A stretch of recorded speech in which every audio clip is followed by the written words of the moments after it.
ವೀಳ್ಯದೆಲೆ ತುದಿಯಲ್ಲಿ ಲಕ್ಷ್ಮೀ ವಾಸ. ವೀಳ್ಯದೆಲೆ ಬಲಭಾಗದಲ್ಲಿ ಬ್ರಹ್ಮದೇವರ ವಾಸ. ವೀಳ್ಯದೆಲೆ ಮಧ್ಯದಲ್ಲಿ ಸರಸ್ವತೀ ದೇವಿಯ ವಾಸ. ವೀಳ್ಯದೆಲೆ ಎಡಭಾಗದಲ್ಲಿ ಪಾರ್ವತೀ ದೇವಿ ವಾಸ. ವೀಳ್ಯದೆಲೆ ಸಣ್ಣ ದಂಟಿನಲ್ಲಿ ಮಹಾವಿಷ್ಣುವಿನ ವಾಸ. ವೀಳ್ಯದೆಲೆ ಹಿಂಭಾಗದಲ್ಲಿ ಚಂದ್ರ ದೇವತೆ ವಾಸ. ವೀಳ್ಯದೆಲೆ ಎಲ್ಲ ಮೂಲೆಗಳಲ್ಲಿ ಪರಮೇಶ್ವರನ ವಾಸ. ವೀಳ್ಯದೆಲೆಯ ಬುಡದಲ್ಲಿ ಮೃತ್ಯು ದೇವತೆಯ ವಾಸ. ಈ ಕಾರಣಕ್ಕೆ ತಾಂಬೂಲ ಹಾಕಿಕೊಳ್ಳುವಾಗ ತುದಿ ಭಾಗ ತೆಗೆದು ಹಾಕಿಕೊಳ್ಳುವುದು. ವೀಳ್ಯದೆಲೆಯ ತೊಟ್ಟಿನಲ್ಲಿ ಅಹಂಕಾರ ದೇವತೆ ಹಾಗೂ ದಾರಿದ್ರ್ಯ ಲಕ್ಷ್ಮಿ ಇರುತ್ತಾರೆ. ಆದುದರಿಂದಲೇ ವೀಳ್ಯದೆಲೆ ಹಾಕಿಕೊಳ್ಳುವವರು ತೊಟ್ಟನ್ನು ಮುರಿದು ಹಾಕುತ್ತಾರೆ.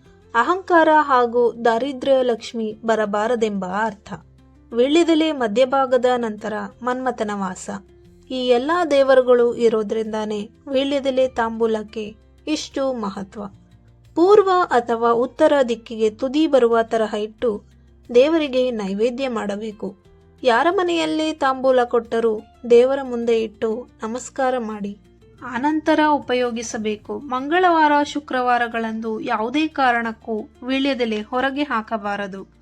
ಹಸಿರಾಗಿರುವ ಮತ್ತು ಅಂದವಾಗಿ ಹಸ್ತದ ಆಕಾರ ಇರುವ ಎಳೆಯ ವೀಳ್ಯದೆಲೆ ನೈವೇದ್ಯ ಮಾಡಬೇಕು ಮತ್ತು ತಾಂಬೂಲ ಕೊಡಬೇಕು.